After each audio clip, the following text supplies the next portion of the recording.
Hello students, welcome back to my YouTube channel.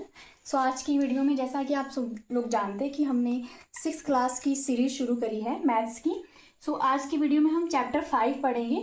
ठीक है, प्रारंभिक आकारों को समझना। ठीक है, अभी हमने हिंदी मीडियम के लिए शुरू की है, उसके बाद हम इंग्लिश मीडियम के लिए भी शुरू करेंगे। हम सबसे पहले देखेंगे फर्स्ट पॉइंट जो होगा उसमें रेखाखंडों को मापना। अब हमने चैप्टर 4 पढ़ा था तो आपको पता होगा रेखाखंड क्या होता है। रेखाखंड क्या होता है?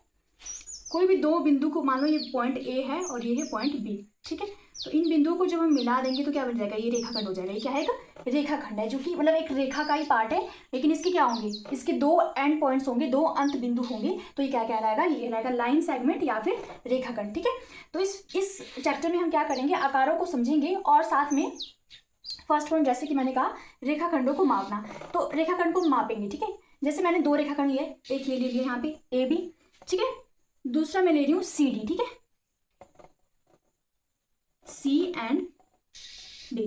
अब हमने इन दोनों को मापना है या फिर इन दोनों में तुलना करनी है कि पहला रेखाखंड बड़ा है या दूसरा। तो ये हम देख के पता लगा सकते हैं। जैसे पहला रेखाखंड है ए और बी और दूसरा रेखाखंड है सी एंड डी।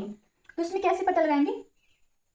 हमारे को लेंथ से ही पता लग रहा है, देखने से ही पता लग रहा है कि जो सी डी है वो ए बी से क्या है? छोटा है। ठीक है, इसमें सेकंड में हम जो करेंगे, सेकंड पॉइंट वो करेंगे, हमने रेखाखंड को मापना है, पर किससे मापना है? रूरल से या फिर स्केल से। ठीक है, रूरल से या फिर हम इसको क्या मापेंगे? स्केल की हेल्प से मापेंगे। ठीक है, इसको स्केल की हेल्प से सीखना, मापना सीखेंगे। जैसे कोई रेखाखंड है ए एंड रेखाखंड बी। ठीक है, अभी हमारे पास स्केल है, आप लोग भी स्केल लेंगे। अब इसको मापेंगे। जैसे ये 0 से हमने पॉइंट ए पे 0 से रख दिया और ये आ गया 8, लगभग ये 8 सेंटीमीटर आ गया। ये कितना आ गया? ये आ गया, इसकी लेंथ होगी 8 सेंटीमीटर। तो वैसे ही आपके लिए एक्सरसाइज है, कम से कम 4 या 5 रेखाखंड खींचिए और इसकी क्या कीजिए? लेंथ मापिए। जैसे ये आ गया 8 सेंटीमीटर, इसकी क्या होगी? लेंथ होगी। तो हमने इसको किससे मापा? किससे मेजर किया? हमने इसको स्केल से मेजर किया। पहले हमने इसको देख के किया था, अब हमने स्केल से मेजर किया। ठीक है, आप वो डिवाइडर भी ले सकते हैं, जो डिवाइडर होता है नहीं ऐसे इस शेप का होता है, जो अभी मेरे पास फिलहाल अवेलेबल नहीं है डिवाइडर। तो इसको इस तरह से खोलते हम रेखाखंड पे नापेंगे इसको, मानो ऐसे, और फिर इसको यहाँ पे स्केल पे लगाएंगे। फिर भी वो 8 सेंटीमीटर होगा स्केल पे लगाना, फिर वो भी इजी होगा। और आप ऐसे भी माप सकते हैं। ठीक है, दोनों तरीके आपके पास। तो ये हमारे पास है, इसके बेस पे हमारे पास जो एक्सरसाइज 5.1 होगी वो इसके बेस पे होगी। तो हमने बेसिक पढ़ लिया, अब एक्सरसाइज 5.1 पर चलते हैं। ठीक है, इसमें एक और पॉइंट मैंने ऐड किया है, मतलब इसमें एक पॉइंट और है। जैसे इसमें स्केल है, स्केल में ये क्या हो गया? ये तो 0 है, चलो ठीक है, ये 1 to मैंने 10 ही लिया है, 15 तक भी होता है। ठीक है, 15 तक होता है यूजुअली, तो मैंने 1 to 10 लिया है। तो ये हमारे पास जो मैंने लिखा है, लाइक 1 2 3 4, ये क्या है? सेंटीमीटर से। इसको किस में मेजर किया है? सेंटीमीटर्स में। ठीक है, तो और ये जो बीच में है, ये बिल्कुल इसको, जैसे 1 और 2 है तो ये बिल्कुल जो बीच में छोटा डॉट है, ये इसको क्या कर रहा है? बिल्कुल बीच में डिवाइड कर रहा है इसको। ठीक है, यहाँ पे भी, यहाँ पे भी, यहाँ पे भी, मतलब सारी जगह इसको बीच में डिवाइड कर रहा है। ठीक है, और साथ में इसके भी पॉइंट है, मतलब ये 5 नंबर पॉइंट है, यानी 1 2 3 4 5 6 7 8 9 और 10।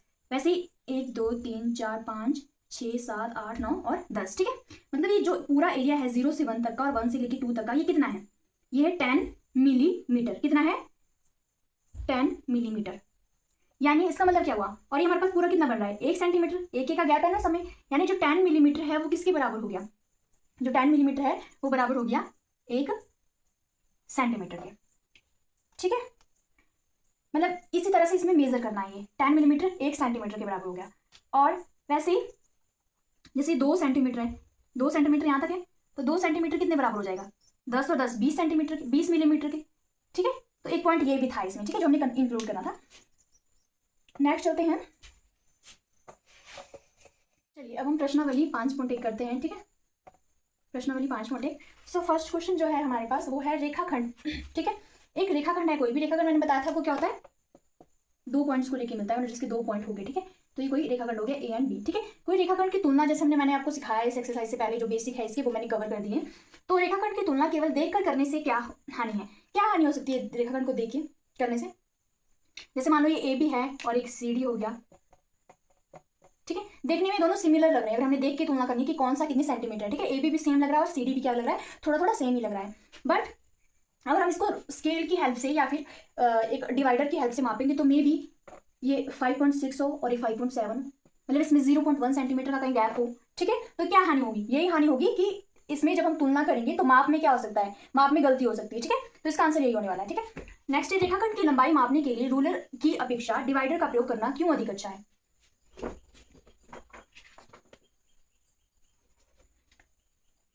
तो रेखाखंड वापस से वही क्वेश्चन आ गया। इस बार उन्होंने कंपेयर करने के लिए कहा है, मेरे पास डिवाइडर अभी नहीं है बट ये है, ठीक है, स्केल है अभी मेरे पास।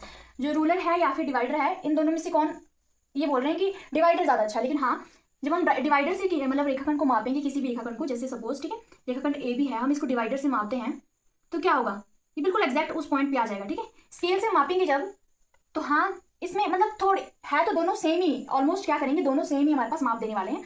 बट जो स्केल में होगा ये थोड़ा सा मतलब इसको मेजर करने में थोड़ी सी गलती की संभावना हो सकती है कि जैसे यहाँ पे 5 है तो मतलब स्केल में देखो ये बिल्कुल एक लाइन है, क्या तो उसके बिल्कुल बीच में कुछ सेंटीमीटर का क्या हो जाए या कुछ मिलीमीटर का क्या हो जाए, माप में गलती हो जाए कुछ मिलीमीटर की, ठीक है। बट डिवाइडर के साथ क्या होगा, बिल्कुल एक्जैक्ट पॉइंट पे होगा, एक्जैक्ट पॉइंट पे, ठीक है, डिवाइडर के साथ होगा। तो ये कि इसमें गलती कम होने की संभावना है और माप क्या होगा, माप सही मिलेगा हमारे को, ठीक है। इसका आंसर नहीं होने वाला है, ठीक है। नेक्स्ट थर्ड क्वेश्चन की तरफ चलते हैं, मैं लिख लेती हूँ उसको, ठीक है। नेक्स्ट क्वेश्चन चलते हैं, मैं बुक में से नेक्स्ट क्वेश्चन पढ़ रही हूँ, ठीक है। तो आपके पास बुक है तो आप बुक में से देख सकते हैं। जैसे है, कोई रेखाखंड ए बी खींचिए, हमने क्या करना है, रेखाखंड ए बी खींचना है, थर्ड क्वेश्चन है, ठीक है। मैंने खींच लिया, ये आ गया पॉइंट ए और ये आ गया पॉइंट बी, ठीक है, ठीक है। तो मैंने रेखाखंड ए और बी खींच लिया, ठीक है। नेक्स्ट ये बोल रहे हैं, ए और बी के बीच स्थित कोई बिंदु सी लीजिए, ठीक है, बीच में बोला उन्होंने, ए और बी के बीच में, ठीक है। अब चलते हैं, ठीक है, हमने ले लिया बिल्कुल बीच में सी, ठीक है। मेजर नहीं करने बट आपने मेजर करके लेना, जैसे फॉर एग्जांपल अगर ये 6 सेंटीमीटर है, ये क्या है 6 सेंटीमीटर, तो ये 3 सेंटीमीटर होना चाहिए, 3 सेंटीमीटर आप इस तरह से मेजर करके भी ले सकते हैं। अब क्या है, ए बी, बी सी और सी ए की लंबाई मापी है, ठीक है, इनकी लंबाई मापनी है हमारे पास, और फिर बताना है कि अगर a B equal to a c plus c b, हमारे को बताना है, ठीक है, A B equal to a c plus c b. तो यानी जो ये ए बी है पूरा, ये किसके बराबर है, ए सी के प्लस सी बी के, पहले ए सी प्लस सी बी, ठीक है। तो हाँ ये ऐसा होगा, ये संभव है, क्यों, क्योंकि अगर हमने सी पॉइंट एक्जैक्ट बीच में लिया है और ये भी 3 सेंटीमीटर, ये भी 3 सेंटीमीटर है, ए भी हमारे पास 6 सेंटीमीटर है, मैंने बताया मानो, और ये हमारे पास ए सी क्या आ गया 3 सेंटीमीटर आ गया, प्लस सी बी भी क्या आ गया 3 सेंटीमीटर आ गया, तो क्या होगा 3 और 3 6 नहीं होगा, ठीक है। तो हाँ ये क्या हो सकता है, संभव हो सकता है हमारे पास कि हाँ अगर पॉइंट सी बिल्कुल बीच में है तो ये ए सी और ए बी किसके बराबर होंगे, सॉरी ए सी और सी बी ए बी के बराबर होंगे, ठीक है। नेक्स्ट क्वेश्चन चलते हैं, क्वेश्चन नंबर 4, इसको रब कर लेते हैं। क्वेश्चन नंबर 4 है, एक रेखा पर बिंदु ए बी और सी इस प्रकार स्थित है कि A B is equal to 5 centimetre, b C is equal to 3 centimetre और a c is equal to 8 centimetre. इनमें से कौन सा बिंदु अन्य दोनों बिंदु के बीच में स्थित है, ठीक है। तो हमने एक रेखा ले ली, रेखा मतलब जिसका कोई एंड पॉइंट नहीं है फिलहाल, ठीक है, ये रेखा होगी मान लो एल, ठीक है, रेखा हमने ले ली है। इसके ऊपर ए बी और सी इस प्रकार स्थित है कि ए बी 5 सेंटीमीटर है, बी सी 3 सेंटीमीटर और ए सी 8 सेंटीमीटर है, ठीक है। सपोज ये हमारे पास पॉइंट ए है, ये क्या है पॉइंट ए है, और अब हम मानते हैं कि ए और बी की जो दूरी है वो 5 सेंटीमीटर है, ठीक है। अब हम इसको स्केल से करते तो ज़्यादा बढ़िया रहेगा। ए बी के बीच की दूरी है 5 सेंटीमीटर, ठीक है। अब हम मानो यहाँ से मैं स्केल से मेजर करती हूँ, आप डिवाइडर भी यूज़ कर सकते हैं, स्केल भी यूज़ कर सकते हैं, नो प्रॉब्लम।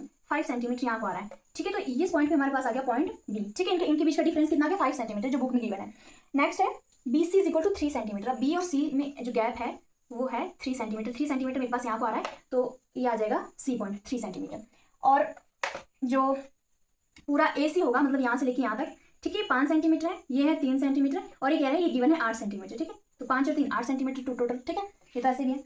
अब इन्होंने कहा है इनमें से, ये बोल रहे हैं कि इनमें से कौन सा बिंदु अन्य दोनों बिंदुओं के बीच में स्थित है, वो तो साफ विजुअल है, साफ दिख रहा है कि नहीं दिख रहा है, आपको दिख रहा है, ये क्या आ जाएगा बी, यानी जो बी बिंदु है वो ए और सी के बीच में स्थित है, ठीक है। ये तो इसका आंसर आना था, ठीक है।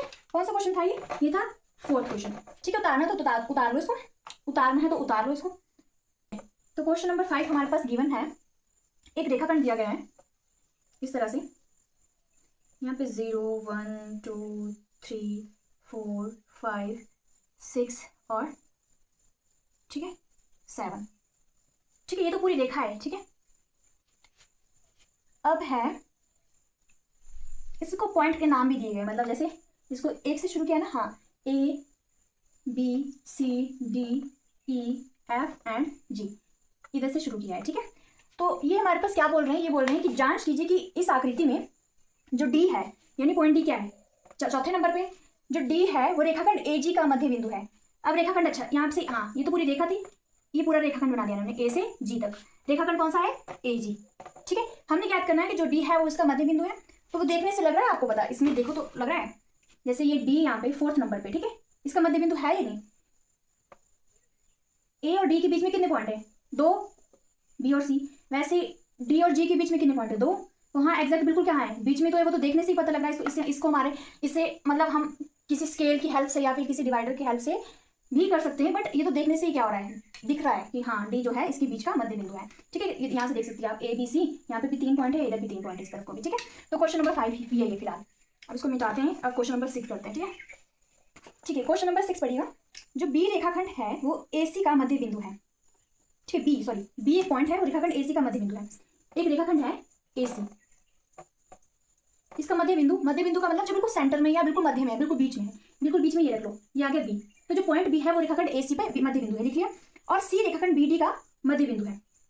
अब इसको आगे बढ़ा देते हैं, रेखाखंड बी डी। ठीक है, बी डी, अब इसको ले लो, बी डी का मध्य बिंदु कौन है? सी है। ठीक है, बन गया। नेक्स्ट चलते हैं, जहां ए बी सी और डी एक ही रेखा पर स्थित है ऑलरेडी। ठीक है, मैंने तो ऐसे ही कर दिया, ये कोई रेखा होगी और रेखाखंड है ये बनी हुई। ठीक है, छोटे छोटे ये रेखा पे सारे के सारे एक ही रेखा पर, ए बी सी डी एक ही बिंदु पर स्थित, एक ही रेखा पर स्थित है। ठीक है, बताइए कि A B is equal to C D क्यों है? ठीक है, क्वेश्चन नंबर 6 है हमारे पास। ये कह रहे हैं कि ए बी जो है वो किसके बराबर है? ए बी बराबर है सी डी के। ठीक है, अब ये बोल रहे हैं ए बी बराबर है सी डी, मतलब जो ए बी है वो किसके बराबर है? सी डी के। ठीक है, अब इसमें हमने क्या देखना है, ये पूरा ए सी है ना, जो ए सी को निकालो पहले, तो ए सी। ठीक है, जो पहले दिया था हमारे को, पहला रेखाखंड ये वाला दिया था। ठीक है, ये अगर पॉइंट बी ए रेखाखंड ए सी के बिल्कुल बीच में है, मतलब ये दोनों सेक्शन यानी ए बी और बी सी क्या हुआ, आपस में बराबर हुए कि नहीं हुए? ठीक है, यानी ए सी बराबर हुआ A B plus B C के। ठीक है, ए बी प्लस बी सी के, पर हम इसको इस तरीके से भी कर सकते हैं। अब ये कह रहे हैं कि जो रेखाखंड ए सी है, जो हमारे को पहले गिवन था, ठीक है, sorry A B equal to C D है, तो जो हमारे को पहले गिवन था ए सी रेखाखंड, उसके मध्य, इसका मिड पॉइंट मतलब मध्य बिंदु, उन्होंने कहा था कि पॉइंट बी होगा मध्य बिंदु। ठीक है, तो इसका मध्य बिंदु अगर बी है तो ए बी और बी सी बराबर नहीं होगा क्या? होगा ना बराबर, क्योंकि अगर बिल्कुल बीच में आ रहा है तो मतलब ये भी बराबर है और ये भी बराबर है, क्योंकि बी पॉइंट जो बिल्कुल बीच में, क्योंकि मान लो ये 8 सेंटीमीटर है हमारे पास। ठीक है, तो 4 इस तरफ होगा और 4 इस तरफ होगा, तभी तो बीच में हुआ, तभी मध्य बिंदु बना। यानी ए बी जो है, ये ए बी किसके बराबर है? बी सी के। ठीक है, वैसे इन्होंने क्या किया था, रेखाखंड बी डी लिया था हमारे पास, बी डी लिया था रेखाखंड, और उसके बीच में क्या है? मध्य बिंदु है सी। तो मतलब जो बी सी होगा, मतलब बी सी होगा वो किसके बराबर होगा? सी डी के बराबर होगा। ठीक है, बी सी होगा सी डी के बराबर। ठीक है, अब अगर इसमें कॉमन क्या आ गया, बी सी आ गया कि नहीं आ गया, तो मतलब ए बी और सी डी के बराबर होगा। मतलब जो ए बी है वो अगर बी सी के बराबर है और बी सी अगर सी डी के बराबर है, तो दैट मीन्स ए बी क्या हो जाएगा? सी डी के बराबर होगा कि नहीं? ठीक है, बी सी के बराबर है और ये भी बी सी के बराबर, मतलब ये दोनों भी बराबर हो जाएंगे। ठीक है, सो अब चलते हैं क्वेश्चन नंबर 6 पे, सॉरी क्वेश्चन नंबर 7 पे। इसको मिटाते हैं पहले। जो इस एक्सरसाइज का 7th क्वेश्चन है, लास्ट, ये आपके लिए एक्सरसाइज है, होमवर्क है। ये कह रहे हैं कि 5 त्रिभुज खींचिए। त्रिभुज खींचने मतलब 3 भुजाओं वाली कोई भी आकृति खींचनी है, और उनकी जैसे ये होगी त्रिभुज। ठीक है, 5 खींच लेना इसको कोई भी अपने हिसाब से, 4 एंड 5। तो ये कह रहे हैं प्रत्येक स्थिति में जांच कीजिए कि किन्हीं 2 भुजाओं की लंबाई का योग तीसरी भुजा की लंबाई से सदैव बड़ा है। मतलब ये बोले कि इन 5 भुजाएं लेनी है आपको, 5 त्रिभुज लेनी कोई भी आपने, सबकी क्या करनी है, स्केल से या डिवाइडर से तीनों भुजाएं मापनी है। जैसे ये आ गई ए बी और सी, ए बी को मापना है, बी सी को मापना है और ए सी को मापना है। ठीक है, फिर देखना है, मान लो अगर किन्हीं भी 2 भुजाओं की लंबाई, मतलब एक ये वाली भुजा की ये, इन दोनों को जब सपोज 3 सेंटीमीटर आती है, 4 सेंटीमीटर आती है, 4 और 3 7, तो ये बोलो कि ये तीसरी भुजा की लंबाई से सदैव बड़ा है। जो तीसरी भुजा है उसकी लंबाई से सदैव बड़ा है, तो हाँ ये तो ऑब्वियस है कि तीसरी भुजा से क्या होगा, बड़ा ही होगा इन 2 भुजाओं का योग। ठीक है, तो क्योंकि कोई भी अगर त्रिभुज है हमारे पास, उसकी 2 भुजाओं की अगर आप उनको जमा करते हैं, उनकी लंबाई को योग निकालते हैं, तो कभी भी कम नहीं होगा, कभी भी कम नहीं होगा, मतलब तीसरी भुजा से कभी भी कम नहीं होगा, वो हमेशा ज्यादा ही होगा। ठीक है, तो आपने ये आपकी एक्सरसाइज से 5 त्रिभुज बनानी है, सारी भुजाओं का माप लेना है और देखना है कि किन्हीं 2 भुजाओं का जो योग है वो तीसरी भुजा से बड़ा है कि नहीं, सब में बड़ा ही आएगा ऑलमोस्ट। ठीक है, तो ये कर लेना है आपने। ठीक है, तो हमारे पास एक्सरसाइज 5.1 हो गया, हम 5.2 की तरफ चलते हैं। ठीक है, चलिए नेक्स्ट चलते हैं, हम एक्सरसाइज 5.2 करेंगे, लेकिन उससे पहले हम कुछ बेसिक पढ़ लेते हैं। ठीक है, जो उस एक्सरसाइज मतलब कुछ बेसिक पढ़ लेते हैं जो उस एक्सरसाइज में, मतलब जिसके बेस पे हम वो एक्सरसाइज कर पाएंगे। ठीक है, तो हमारे पास इसमें कोण है। ठीक है, सबसे पहले एक पॉइंट है कोण। कोण कौन से 2 कोण पढ़ेंगे, एक पढ़ेंगे समकोण और एक पढ़ेंगे ऋजु कोण। ठीक है, अब अपने माइंड में बिठा लो, क्योंकि आगे आने वाली क्लासेस में तुमको ये काम आने वाला है। जो समकोण होता है वो होता है 90 डिग्री का। कितने डिग्री का होता है? 90 डिग्री का होता है समकोण। ठीक है, और ऋजु कोण होता है 180 डिग्री का, ठीक है। समकोण 90 डिग्री का, ऋजु कोण 180 डिग्री का, ठीक है। या फिर समकोण को हम क्या कह सकते हैं, समकोण को हम कह सकते हैं right angle triangle, sorry right angle. समकोण त्रिभुज की बात नहीं चल रही है यहाँ पे, सिर्फ समकोण है, ठीक है। समकोण मतलब राइट एंगल, कोण मतलब एंगल, ठीक है। समकोण क्या होगा, राइट एंगल, राइट एंगल मतलब 90 डिग्री, ये अपने दिमाग में बिठा लो। वैसे ही ऋजु कोण, ऋजु कोण को हम और क्या बोल सकते हैं, स्ट्रेट एंगल, स्ट्रेट एंगल मतलब 180 डिग्री, 180 डिग्री मतलब स्ट्रेट एंगल, स्ट्रेट एंगल मतलब ऋजु कोण, ठीक है। अब जैसे इसके नाम से पता चल रहा है ऋजु कोण मतलब स्ट्रेट एंगल, मतलब ये क्या होगा, बिल्कुल स्ट्रेट होगा ऐसे, ठीक है। तो 180 का कोण ऐसे ही बनता है, कोई भी लाइन हो ऐसे, चाहे ऐसे हो, पूरा वो ऐसा हाफ सर्कल सा बना लेगा, ठीक है। समकोण क्या हो जाएगा, समकोण बनेगा ऐसे, 90 डिग्री का कोण ऐसा होता है, ठीक है। तो ये बन गया समकोण, ये बन गया ऋजु कोण, 90 डिग्री और 180 डिग्री, ठीक है। तो हमने कोण पता कर ली कि ऋजु कोण क्या होता है, समकोण क्या होता है, ठीक है। अब हमारे पास कुछ डायरेक्शन, डायरेक्शन मतलब दिशाएं, ठीक है। हम दिशाएं देखेंगे, आपको पता होगा हमारे पास कितनी दिशाएं, 4 दिशाएं, नॉर्थ, साउथ, ईस्ट और वेस्ट, पूर्व, पश्चिम, दक्षिण और उत्तर, ठीक है। अब हिंदी में बोलते हैं, मैं हिंदी में बोलूंगी, ये आ गई नॉर्थ, नॉर्थ मतलब उत्तर, ये कौन सी आ गई, उत्तर।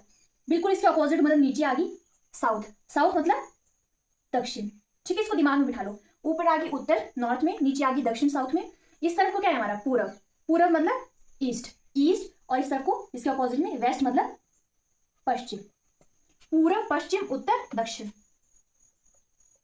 North, east, south, west, north, south, east, west, ठीक है। दिशाएं आपको पता लगी है, ये लो देख लो एक बार। अब इसके बाद चलते हैं, इसमें एक पॉइंट है, एक सेकंड, तो बुक को फोल्ड करना इतना बड़ा टास्क है अपने आप में, ठीक है। तो नेक्स्ट चलते हैं, हाँ इसमें बोला है क्लॉक वाइज और एंटी क्लॉक वाइज में पढ़ाई लेते हैं तुमको। हाँ क्लॉक देखिए, कभी घड़ी देखिए, घड़ी ही मानो, ठीक है। ये बज रही 12 घड़ी की, बज रही 6, यहाँ पे कितना होता है 3, इधर होता है 9, ठीक है। ये घड़ी की सुइयाँ कुछ ऐसे होती है, बड़ी वाली होती है, घंटे वाली, सेकंड वाली है, मिनट वाली, ठीक है। तो घड़ी की सुइयाँ कैसे चलती हैं, कैसे, क्लॉक वाइज मतलब होता है, क्लॉक वाइज घड़ी की सुई क्लॉक वाइज मतलब ऐसे, ऐसे चलती है घड़ी की सुइयाँ, ऐसे टिक टिक टिक टिक टिक टिक टिक, मतलब ये होगी क्लॉक वाइज डायरेक्शन, ठीक है। क्लॉक वाइज डायरेक्शन मतलब घड़ी की सुई जैसी डायरेक्शन। और एंटी क्लॉक वाइज डायरेक्शन क्या होगी, एंटी मतलब इसके अपोजिट, इसके अपोजिट मतलब इसके दूसरे जैसा, इसके अपोजिट यानी इस तरफ, ठीक है। दैट मीन्स जहां से घड़ी जाती है यानी क्लॉक वाइज डायरेक्शन होगी ये, एंटी क्लॉक वाइज होगी ये, ठीक है। आया समझ। तो हाँ अब सपोज मैं यहाँ पे खड़ी हूँ, जैसे मैं ही, ठीक है, मैं इस पॉइंट पे खड़ी हूँ और जो मेरा फेस है वो है नॉर्थ के ऊपर, नॉर्थ की तरफ है, नॉर्थ की तरफ मेरा फेस, ठीक है। मैं इस पॉइंट पे खड़ी हूँ।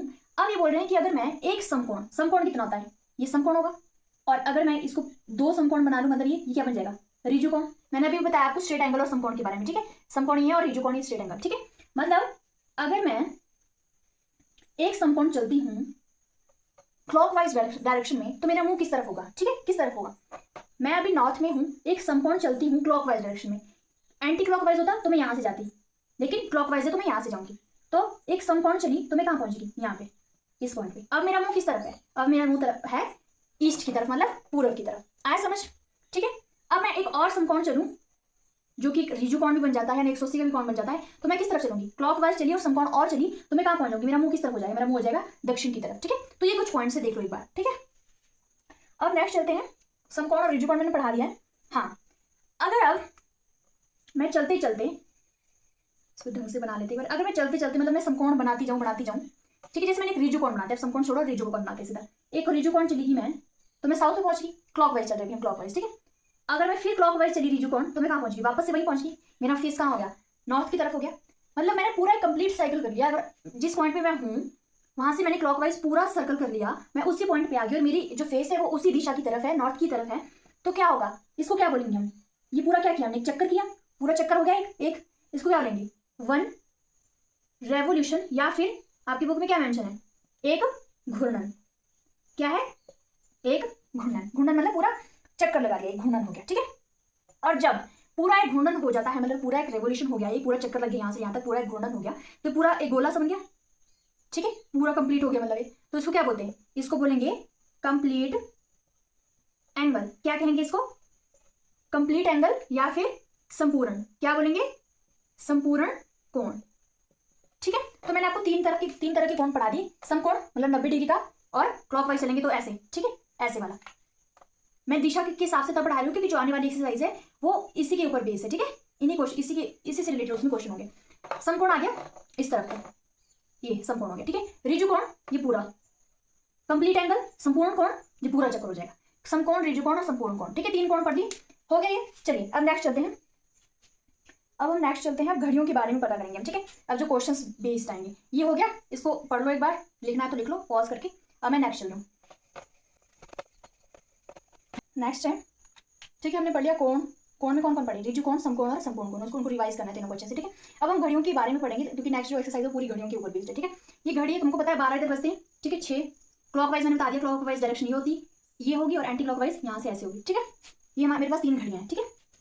अब यहाँ पे घूर्णन हो रहे, मतलब रेवोल्यूशन हो रहे हैं 12 से लेकर 6 तक। कहाँ से, यहाँ से 12 से लेकर कहाँ घूम रहा है 6। ये तो साफ दिखने पे लग रहा है, समझ आ रहा है कि नहीं, क्या बन रहा है, ये ऋजु कोण बन रहा है, 180 का कोण बन रहा है, ऋजु कोण बन रहा है कि, या 2 समकोण भी बोल सकते हो तुम इधर को, 2 समकोण ऐसे और ऐसे, ठीक है। पर एक ऋजु कोण बन रहा है या फिर 2 समकोण बन रहे हैं, तो मतलब ये किसके बराबर हो गया, ये जो घूर्णन है वो पूरा घूर्णन, एक चक्कर, मतलब एक चक्कर का कितना हो गया, एक घूर्णन या रेवोल्यूशन, इसका कितना है, ये पार्ट कितना हो गया इसका, आधा। आधा मतलब 1/2, ठीक है।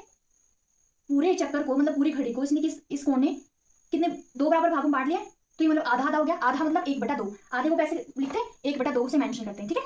अब यहाँ पे 6 से 9 तक, कहाँ से गई घड़ी, 6 से 9 तक, मतलब एक समकोण बन रहा है, दिख रहा है कि नहीं, एक समकोण बन रहा है यहाँ पे।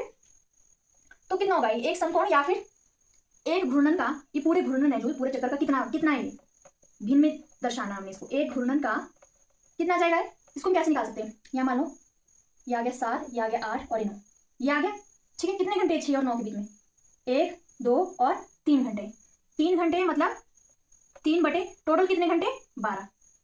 टोटल कितने घंटे मेंशन करें इसमें, घड़ी में 12 घंटे करें, इन दोनों के बीच में 3 घंटे आ रहे, तो घूर्णन कितने आ जाएंगे, इसको तोड़ो, 3 एकम 3, 3 चौके 12, मतलब एक घूर्णन का यह आ जाएगा 1/4 हिस्सा, दिन में 1/4, एक घूर्णन का 1/4 है, ठीक है। वैसे इसको निकालो, 1 से 10 ही तुम लोग निकालोगे, 1 से 10 तक जा रहे हैं, अब 1 से 10 तक, ठीक है। तो एक घूर्णन मतलब पूरी चक्कर का कितना हो गया, ये कितनी भिन्न बनी है, एक घूर्णन का, चलो देखते हैं, 2 3 4 5 6 7 8 और 9, कितने घंटे हुए बीच में, 1 2 3 4 5 6 7 8 9, 9 घंटे हुए। 1 से 10 तक कितने घंटे हुए, 9 घंटे हुए। टोटल कितने हैं, टोटल कितने घंटे, पूरा रेवोल्यूशन पूरा चक्कर कितने का लग रहा है, 12 घंटे, यानी कैसे जाएगा, 3 3 9, 3 चौके 12, मतलब 3/4। भिन्न में हमने इसको मेंशन किया तो कितना आ गया, ये एक घूर्णन का 3/4। लो इसको उतार लो और इसको अपने दिमाग में भी छाप लो साथ साथ, क्योंकि नेक्स्ट एक्सरसाइज जो है पूरी इसके ऊपर बेस होने वाली है, ठीक है।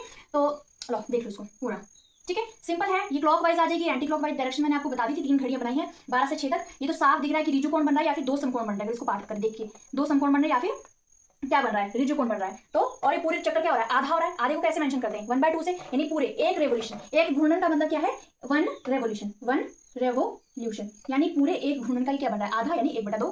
वैसे एक घूर्णन का 1/4, एक घूर्णन का 3/4। ऑलराइट, चलिए अब नेक्स्ट चलते हैं। नेक्स्ट हमारे पास क्या है, सीधी एक्सरसाइज 5.2 होगी, 5.2 करते हैं। चलो नेक्स्ट पहुंचती है, इसमें सिर्फ घंटे वाली सुई का बात की है। चलो घड़ी बनाते हैं। ये कह रहे हैं 3 बजे से 9 बजे तक कितने भिन्न घूमती है, मतलब कहाँ तक पहुंचती है, 3 से 9 तक, 3 से 9 तक करना है हमें, ठीक है। 3 से 9 के लिए हम क्या करेंगे, चलिए घड़ी बनाते हैं। ये बहुत ऐसे दरार दरार आ गई है। ये आ गया 12, पता है 3 कहाँ आता है, इधर आता है, 9 किधर आता है, इधर आता है कि नहीं आता है 9, हाँ। तो मतलब ये कितना घूम रही है, यहाँ से लेके यहाँ तक जा रही है, मतलब ये वाला पूरा मिला रही है, यहाँ से लेके और यहाँ तक क्या बन रहा है, पूरा कोण बन रहा है ये, ठीक है। तो कितना भिन्न घूमी बताओ, अभी भी मैंने थोड़ी देर पहले पढ़ाया। देखो ये ऋजु कोण बन रहा है कि नहीं, ये स्ट्रेट एंगल यानी ऋजु कोण बन रहा है कि नहीं, या 2 समकोण बन रहे कि नहीं, बन रहे कि नहीं, हाँ ठीक है। ऋजु कोण बन गया, समकोण बन गए, यानी कि 3 से लेकर 9 तक हमारे पास ऋजु कोण बन गया। तो दैट मीन्स कितने घूमी है, कितने भिन्न घूमी, 3 से 9 तक ये हमारे पास घूमती है, कितनी भिन्न घूम जाती है, 1/2, 1/2 घूमी कि नहीं, पूरे रेवोल्यूशन का, पूरे घूर्णन का ये आधा कर रही है, आधा घूम रही है। आधे का मतलब क्या होता है, 1/2 होता है कि नहीं होता है, ठीक है। चलिए नेक्स्ट है, इसका फर्स्ट पार्ट है ये ए, अब है बी। बी है 4 से 7 तक, हम सिर्फ घंटे की सुई की बात करें यहाँ पे, 4 से 7 तक। चलिए घड़ी बनाते हैं। 4 कहाँ बजते हैं, इधर 12 बजते हैं, अगर इधर 6 बजते हैं तो 7 इधर बजता है, हाँ, और 4 बजता है इधर, 5 इधर, 4 ही बजता है, ठीक है। तो 4 से 7 तक पहुंचती, कितना पहुंचती होगी 4 से 7 तक, यानी 4 से 7, ये घूम रही है। बताओ, देखने से ही पता लग रहा है कितना घूम रही होगी। पूरे रेवोल्यूशन का यानी पूरे घूर्णन का कितने दिन घूम रही है ये? काउंट करना भी सिखाया था मैंने। चलो 4 से 7 तक घंटे गिनते हैं। 1, 2 और 3। कितने घंटे बटे में? टोटल कितने घंटे? कितने घंटे टोटल? 12 घंटे। मतलब पूरा रेवोल्यूशन, पूरा घूर्णन कितना होता है? 12 घंटे का। 3 एकम 3, 3 चौके 12, यानी 1/4 क्या है वो हमारे पास भिन्न घूम रही है। ठीक है, उतना घूम जाती है भिन्न। चलिए नेक्स्ट चलते सी। 7 से 10 तक। हाँ बनाइए सर्कल 7 से 10 तक। 7 किधर आएगा? इधर आएगा। 7, 8, 9 एंड 10। ठीक है, इतना ऐसे घूम रहा है ये बता रहा है ना 7 से 10 तक। हाँ तो इतना। ये कैसे काउंट करेंगे हम? वैसे काउंट कर लो कितना घूम रही है पूरे रेवोल्यूशन का, पूरे चक्कर का। 1, 2, 3, 3 घंटे हो रहे हैं। 3/12 वही सेम, यानी 1/4। 3 एकम 3, 3 चौके 12, 1/4 भी वो घूम रही है। ठीक है, नेक्स्ट चलते हैं बी पे। 12 से 9 तक। चलिए 12 से 9 तक, 12 से 9 तक। अब 12 ये है, 9 आता है यहाँ पे, तो मतलब ये इतना घूम रही है, इतना। 12 से 9 तक मतलब अगर इसको ऐसे रखा जाए या फिर इसको ऐसे बनाया जाए, और तो ये कितना घूम रही है? ऐसे बनेगा 12 से 9 तक, मतलब वो इतना घूम रहा है। ठीक है, 12 से 9 तक इतना घूम रहा है। कितनी दिन घूमेगी फिर वो? 12 से 9 तक पहुंचती है, मतलब इसके बीच में कितने घंटे होंगे? 1, 2, 3, 4, 5, 6, 7, 8 एंड 9 घंटे गिनो। 1, 2, 3, 4, 5, 6, 7, 8, 9 घंटे, मतलब 9 बटे टोटल कितने? 12, यानी 3 से जाएगा। 3 3 9, 3 चौके 12, 3/4 भिन्न। आंसर क्या आ जाएगा? 3/4 भिन्न। ठीक है, चलिए अब नेक्स्ट चलते हैं इसको 1 से 10 तक। 1 से 10 तक। ठीक है, 1 से 10 तक क्या बनाएंगे हम? घड़ी बनाएंगे। 1 कहाँ बजता है? यहाँ पे, और 10 किधर बजती है? इधर आसपास, यानी यहाँ से लेके यहाँ तक कितने घंटे हो जाएंगे? 2, 3, 4, 5, 6, 7, 8, 9 एंड 10। 10 ही घंटे, मतलब नहीं 9 घंटे होंगे। घंटे गिनो। 1, 2, 3, 4, 5, 6, 7, 8 और 9 घंटे हुए ये टोटल। 9 बटे टोटल रेवोल्यूशन, मतलब पूरे घड़ी में कितने घंटे? 12, तो 3 3 9, 3 चौके 12, कितना आ जाएगा इसका भी? 3/4 आ जाएगा। ठीक है, अब लास्ट है, लास्ट आप लोगों की एक्सरसाइज है 6 से 3 तक। 6 से 3 तक लो अभी करते हैं, मैं आपको टाइमर देती हूँ 30 सेकेंड का, कर उसको। 6 से 3 तक घड़ी बनाते हैं। 6 से 3 तक, मतलब यहाँ से लेके यहाँ तक 3 इधर बजते हैं। हाँ बताओ कितना जाएगा? ये आपके लिए एक्सरसाइज। ठीक है, चलिए नेक्स्ट क्वेश्चन करते हैं। इसका आंसर भी मैं ये बता दो 3/4 ही आएगा। बता दो कैसे निकलेगा, घंटे काउंट कर लो। 3/4 आंसर आ रहा है तो ठीक है।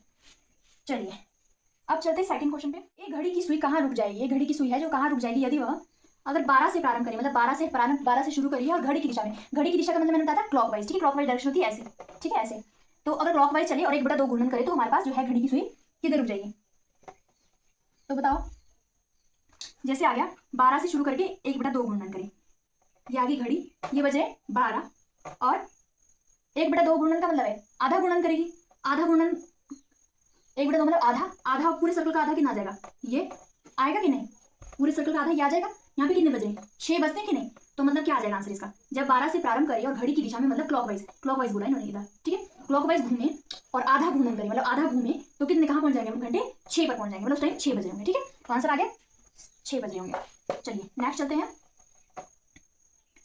नेक्स्ट है 2 से प्रारंभ करना है और 1/2। ठीक है, हाँ नेक्स्ट हमारे पास है 2 से प्रारंभ करें और घड़ी की दिशा में 1/2 घूर्णन करें। ठीक है, और 2 से क्या करना है? हमने शुरू करना है और 1/2 घूर्णन करना है। मतलब यहाँ की घड़ी 2 कहाँ बजते हैं? इधर 12 बजते हैं, इधर 1, इधर आसपास में 2 से भी आधा करना है। अब 2 से आधा घूर्णन करने के लिए मतलब कुछ सर्कल ऐसे बनेगा, ऐसे बनेगा कि नहीं? आधा करने के लिए जैसे आ गया 3, 4, 5, 6, 7, 8, 9, 10, 11। ठीक है, आधा मतलब कहाँ को रहा है? आधा 8 को ही होगा। 1 2 3 4 5, 1 2 3 4 5। हाँ 5 घंटे बज रहे, मतलब बच रहेंगे दोनों, इस तरफ को भी इस तरफ को भी। ठीक है, तो हमने घड़ी की दिशा मतलब हम क्लॉकवाइज जब चले तो हम कहाँ पहुंच गए? आधा गुणन करने पर, मतलब पूरा आधा गुणन करने पर। आधे का मतलब क्या होता है? किसी सर्कल का आधा क्या होता है? फॉर एग्जाम्पल ये सर्कल है, ठीक है, इसका आधा क्या होगा? जब हमने इसको दो बराबर भागों में बांट दिया तो ये भी 1/2 है, ये भी 1/2 है। ठीक है, भिन्न यही होती है। भिन्न का मतलब आगे आने वाले चैप्टर में हम पढ़ेंगे, बट फिलहाल तो भिन्न का मतलब ये होता है। ठीक है, अब अगर मैंने इस भिन्न के इस सर्कल के 4 पार्ट कर दिए, तो कितने हो जाएंगे? ये कितने पार्ट होंगे? 4 पार्ट किए मतलब, तो ये एक पार्ट है चौथे का, 1/4 1/4 1/4। आया समझ कि नहीं है? तो वैसे आधा पार्ट किया तो आधा कहाँ जाएगा? 8 बज जाएंगे उस टाइम, बजेंगे कि नहीं? तो आंसर क्या आ जाएगा? 8 बज रहे होंगे उस टाइम। चलिए नेक्स्ट चलते हैं। नेक्स्ट ये बोल रहे हैं, अच्छा अब हमने 5 से शुरू करना है और 1/4 गुणन करें, 1/4 करना है गुणन और 5 से प्रारंभ करें। ठीक है, 5 से प्रारंभ करें और घड़ी की दिशा में 1/4 गुणन करें। 5 ये है, 1/4 मतलब 4 बराबर भागों में बांटना है घड़ी को। ठीक है, 4 बराबर भागों में बांटना है। 5 से शुरू करके 1/4 आ जाएगा, या हम ऐसे भी कर सकते हैं अगर आपको ये टफ लग रहा है। 5 से 1/4 मतलब एक घूर्णन कब होता है? जब 12 बज रहे होते तो क्या होता है, मतलब 12 के टाइम पूरा क्या होता है? एक घूर्णन होता है। अब 1/4 घूर्णन कब होगा? 4 3 12 मतलब 3 घंटे, यानी 5 से आगे 3 घंटे। चलो 1 2 3 मतलब 5 से जब हम 8 जाएंगे तो क्या बन जाएगा? 5 से जब 8 जाएंगे 3 घंटे आए ना, 3 घंटे आगे जाएंगे क्लॉक वाइज, तो क्या होगा? 1/4 भी हम घूम जाएंगे, 1/4 भी हम घूम जाएंगे। ठीक है, यानी आंसर आ गया 8। नेक्स्ट चलते हैं, फोर्थ है, चलिए फोर्थ है, 5 से प्रारंभ करें और 3/4 घूमना है। 5 से प्रारंभ करें और 3/4 मतलब 3 बार 1/4, 3/4 है। 5 से प्रारंभ करें और 3/4 मतलब जब 12 बज रहे होते हैं तो क्या होता है? पूरा एक चक्कर, एक घूर्णन। ठीक है, अभी बोल रहे 3/4 घूर्णन, तो 3/4 घूर्णन कब होंगे? 12 के आगे भी हमारे को क्या लगाना पड़ेगा? 3/4, 4 कम 4 4 3 12 मतलब 3 3 9 यानी 9 घंटे। तो 5 से आगे 9 घंटे गिन लो, 1 2 3 4 5 6 7 8 9। कहाँ बज रहे हैं? 2 भी बज रहे हैं कि नहीं बज रहे हैं? तो ये पूरा क्या हो जाएगा? क्लॉक वाइज मतलब घड़ी की दिशा में कितना घूम? 3/4 घूमूंगा तो हम कहाँ पहुंचे? हम पहुंच जाएंगे 2 बजे, यानी 2 घंटा क्या बज रहा होगा उस टाइम बज रहा होगा 2। ठीक है, तो ये हो गया हमारे पास, सेकंड क्वेश्चन कंप्लीट हो गया। ठीक है, नाउ चलते हैं थर्ड क्वेश्चन की तरफ। चलिए तीसरे क्वेश्चन की तरफ चलते हैं। आप किस दिशा में देख रहे होंगे यदि आप प्रारंभ में, पहला पार्ट है, पूर्व की ओर देख रहे हो और घड़ी की दिशा में आधा घूर्णन करें, मतलब 1/2 घूर्णन करें। ठीक है, तो इसको देखते हैं। हम कौन, मतलब हमने दिशा बतानी, इस बार दिशा पूछी है कि हम कौन सी डायरेक्शन में देखे होंगे। हम यहाँ पे पूर्व की तरफ खड़े, मतलब मैं इस तरफ खड़ी हूँ, इस तरफ पूर्व, यहाँ पे पूर्व इधर है, पश्चिम इधर है, उत्तर इधर है और दक्षिण इधर। ठीक है, तो मैं पूर्व की तरफ खड़ी हूँ और घड़ी की दिशा में, घड़ी की दिशा मतलब क्लॉकवाइज, जो चॉकलेट खाओ। ठीक है, इस बार दिशा पूछिए, तो मैं पूर्व की तरफ खड़ी हूँ, पश्चिम इधर, उत्तर इधर, दक्षिण में, क्लॉकवाइज मैंने बता दिया आपको इस तरफ होता है। ठीक है, अब क्या बोल रही है? आधा गुणन करें। आधा मैंने बता दिया, किसी सर्कल का आधा मतलब बीचों बीच एक पार्ट कर दिया, उसका आधा हो गया, आधा हो गया। ठीक है, अब इसको भी सर्कल की तरफ मान के चलो, आधा यानी रिजु कोण भी बन गया। तो पूर्व की तरफ है, क्लॉकवाइज में चल रही हूँ, उस तरफ को पूरा आधा घूमने पर मैं कहाँ पहुंच जाती हूँ? इधर पहुंच जाती हूँ। मेरा मुंह किस तरफ हो गया? पश्चिम की तरफ हुआ कि नहीं हुआ? पश्चिम की तरफ। तो आंसर क्या आ जाएगा? जब मैं पूर्व की ओर से देख रही हूँ और घड़ी की दिशा में आधा गुणन करती हूँ तो मेरी जो मुंह है वो किस तरफ हो जाता है? मैं पश्चिम की तरफ देख रही होती हूँ। ठीक है, हाँ, कि मैं पश्चिम की तरफ क्या होता है? देख रही होती हूँ। ठीक है, अब है पूर्व की ओर देख रहे होते हो और घड़ी की दिशा में एक लग गया, एक सही या 1/2 गुणन करें, मतलब पहले एक फिर एक आधा, और तो कहाँ पहुंचूंगी मैं? अब बताओ, पहले एक घूर्णन किया पूरा, पूर्व की तरफ क्लॉकवाइज चली, पूरा घूर्णन किया, यहीं पहुंची, किया पूरा घूर्णन, बोला उन्होंने, पूरा एक घूर्णन कर लिया। ठीक है, अब इसके बाद 1/2 यानी आधा, आधा गुणन बचता है। फिर से यहाँ से चली, आधा गुणन करने पर कहाँ पहुंच गई? वापस से वैसे ही पश्चिम में पहुंच गई, तो कितना हो जाएगा? ये भी पश्चिम आ जाएगा। इसका आंसर क्या आ जाएगी? दिशा पश्चिम आ जाएगी। ठीक है, हाँ, अब चलते हैं नेक्स्ट, सी पार्ट आ जाएगा, 3/4 और पश्चिम की तरफ देख लो।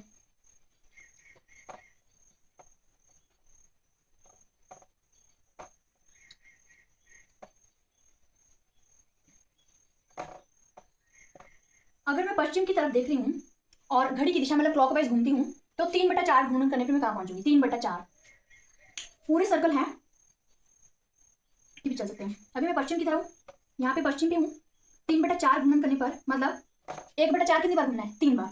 1/4 कितनी बार घूमना है? 3 बार। ये हमें पता है 1/4 होता है कि नहीं? 1/4 1/4 4 बराबर भागों में बांटा है ना इनको, एक सर्कल को बताया था अभी थोड़ी देर पहले कि जैसे एक ये आ गया एक पूरा सर्कल, तो इसको अगर बराबर भागों में बांटते हैं तो ये क्या हो जाएगा? 1/2 ये हो जाएगा, 1/2 ये हो जाएगा। ठीक है, बट अगर इसी सर्कल को 4 बराबर भागों में बांटते हैं तो क्या हो जाएगा? 1/4 1/4 1/4। अब मैंने 3 बार घूमना है 1/4, ये यहाँ से लेके यहाँ तक 3 बार, तो हो जाएगा 3/4। होगा कि नहीं होगा? तो वही बोला ना 3/4 गुणन करने के लिए। तो मैं यहाँ से, यहाँ थी, मैं पश्चिम पे यहाँ थी, क्लॉकवाइज जा रही हूँ, घड़ी की दिशा में जा रही हूँ, पहले पहुंची यहाँ पे, ये तो सिंगल 1/4 हुआ, फिर दूसरा 1/4 यहाँ पे हुआ, फिर हुआ तीसरा 1/4 यहाँ पे। तो मैं कहाँ पहुंच गई? मुझे तो पहुंचना था उत्तर में, मैं दक्षिण में कहाँ पहुंच गई?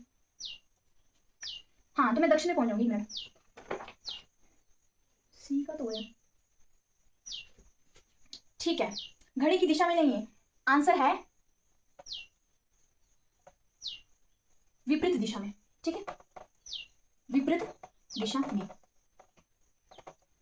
पश्चिम की ओर देख रहे हो और घड़ी की विपरीत दिशा में। कहाँ जाना है इस बार? विपरीत दिशा मतलब अपोजिट, यानी एंटी क्लॉकवाइज में। ये मैंने बता दिया तुमको।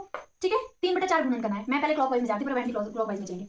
एंटी क्लॉकवाइज मतलब अब हम यहाँ से चलेंगे। ठीक है, यहाँ से वापस जाएंगे, अब हम यहाँ से चलेंगे। पश्चिम पे थी, 1/4 कहाँ हुआ? इधर, दूसरा 1/4 इधर, तीसरा 1/4 इधर, हो गई 3 1/4 यानी 3/4। तो मैं कहाँ पहुंची? उत्तर में पहुंची कि नहीं? नॉर्थ में, उत्तर में पहुंच गई। ठीक है, तो इसका आंसर आ जाएगा। नेक्स्ट बिल्कुल अपोजिट है क्वेश्चन, मेरे को पूरा ही साफ करना पड़ेगा। अगर मैं दक्षिण में हूं और एक घूर्णन करती हूँ, मतलब पूरा एक घूर्णन, दक्षिण में की तरफ देख रही हूँ, एक घूर्णन, इसमें हमारे पास कोई दिशा नहीं बताई है, कुछ नहीं बताया डायरेक्शन, जैसे पहले था ना कि पूरा घड़ी की दिशा में आप इतना घूमते हो या घड़ी की विपरीत दिशा में, इसमें कोई दिशा नहीं बताई, सिर्फ दक्षिण की दिशा में पूरा एक चक्कर मारना है। हाँ, दक्षिण कहाँ पे? नॉर्थ साउथ यानी दक्षिण, उत्तर दक्षिण, पूर्व यानी ईस्ट, पश्चिम मतलब वेस्ट। ठीक है, तो मैं साउथ में हूँ। अब साउथ में जाने के लिए, ये दक्षिण है, अच्छा मैं दक्षिण में हूँ, कोई पता नहीं, चलो दोनों तरफ से देखते चलते हैं। ये आ गया साउथ में। अगर हम चलते हैं क्लॉकवाइज मतलब यहाँ से पूरा चक्कर, कहाँ पहुंचे? साउथ में पहुंचे कि नहीं? अब चलते हैं हम एंटी क्लॉकवाइज, मतलब यहाँ से कहाँ पहुंचते? साउथ में पहुंचते नहीं। तो ये अगर हम पूरा घूमन करते हैं तो हमारे पास ये दिशा मैटर नहीं करती कि हम क्लॉकवाइज घूम रहे हैं या एंटी क्लॉकवाइज घूम रहे हैं या कितना घूम रहे हैं। अगर पूरे एक चक्कर में क्लॉकवाइज घूमो, चाहे घड़ी की दिशा की तरफ चाहे घड़ी की विपरीत दिशा की तरफ, हम क्या होंगे? उसी दिशा में पहुंच जाएंगे। तो इसका आंसर क्या होगा? दक्षिण ही आ जाएगा। ठीक है, अब चलते हैं फोर्थ क्वेश्चन की तरफ। है आप एक घूर्णन का कितना भाग घूम जाएंगे यदि आप पूर्व की ओर मुख खड़े हो, घड़ी की दिशा में घूमकर उत्तर की ओर मुड़कर? अच्छा, अब हमारे पास फिर से घूर्णन का भाग पूछा है, मतलब भिन्न पूछी है। ठीक है, फोर्थ क्वेश्चन में चलिए मैं सिर्फ आकृति बनाऊंगी, क्वेश्चन आप बुक में से पढ़ लीजिएगा। फोर्थ का ए हमारे पास बोला है पूर्व की ओर मुख किए खड़े हों। हम हैं यहाँ पे, डायरेक्शन होगी नॉर्थ साउथ ईस्ट और वेस्ट। मैं इस तरफ खड़ी हूँ, पूर्व की तरफ मैंने मुंह खड़ा किया है और घड़ी की दिशा में घूमकर उत्तर की ओर मुंह कर लें। अगर हम घड़ी की दिशा में मतलब क्लॉकवाइज में जाऊँ और उत्तर की तरफ घूम लूँ, उत्तर की तरफ, उत्तर तक पहुंचो, मेरा मुंह उत्तर की तरफ हो जाए, तो हम कितना घूमे बताओ? 1/4 होता है, 1/4 होता है, 1/4, 3 बार 1/4 घूमे, मतलब इनको जमा कर लो, 1/4 इससे पहले किया था हमने, कितना जाएगा? 3/4 आएगा कि नहीं आएगा? तो कितना भी घूमे? 3/4 घूमे कि नहीं? ठीक है, बी है हमारे पास नॉर्थ, उत्तर, दक्षिण, पूरब और पश्चिम। अब अगर हम दक्षिण की ओर मुख किए खड़े हो, अगर मैं दक्षिण की तरफ हूँ, कहाँ हूँ मैं? दक्षिण की तरफ हूँ, तो घड़ी की दिशा में घूमकर पूर्व की ओर मुख कर लें। अच्छा, घड़ी की दिशा मतलब क्लॉकवाइज चलना है, वापस से यहाँ से पूर्व की तरफ मुख कर देना है। ठीक है, वापस में कितना घूमी? 1/4 यहाँ पे, 1/4 यहाँ पे, 1/4 यहाँ पे, 3/4 घूमी कि नहीं घूमी? आया समझ कि नहीं आया? ठीक है, और उसके बाद है प्रश्न नंबर सी। अब मैं घूमी हूँ पश्चिम की तरफ, नॉर्थ साउथ ईस्ट और वेस्ट, पश्चिम की तरफ मतलब मैं इस तरफ हूँ। अब मैं घड़ी की दिशा में घूमकर पूर्व की ओर मुंह कर लूँ। घड़ी की दिशा में बोला ना समय, हाँ, घड़ी की दिशा में घूमकर पूर्व की ओर मुंह कर लूँ, यहाँ तक चलो। लो, त्रिकोण बन रहा है कि नहीं बन रहा है? एक सर्कल का आधा बन रहा है कि नहीं बन रहा है? तो मतलब आधा, 1/2 बना कि नहीं? ठीक है, वेरी सिंपल। तो फोर्थ क्वेश्चन भी हो गया हमारे पास।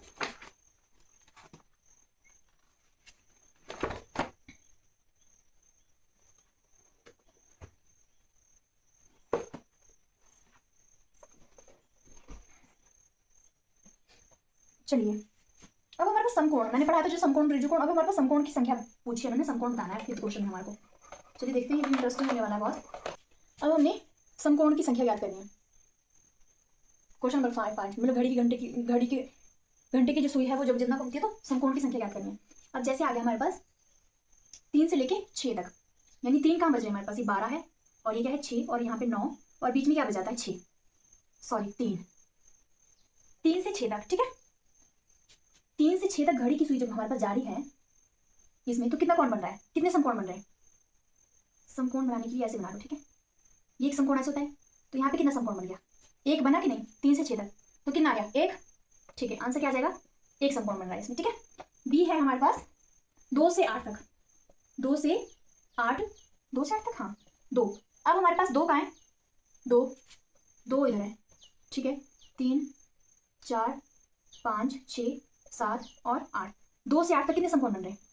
2 से 8 तक हमारे पास क्वेश्चन था, आधा गुणन करना था, तो हम 2 से 8 पहुंचते थे।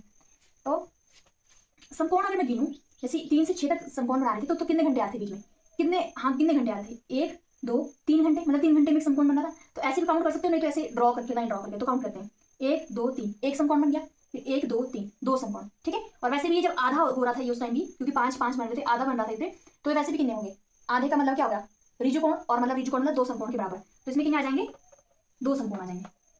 अब है सी, 5 से लेके 11 तक, मैंने क्या बताया, 3 घंटे में एक समकोण बन रहा है।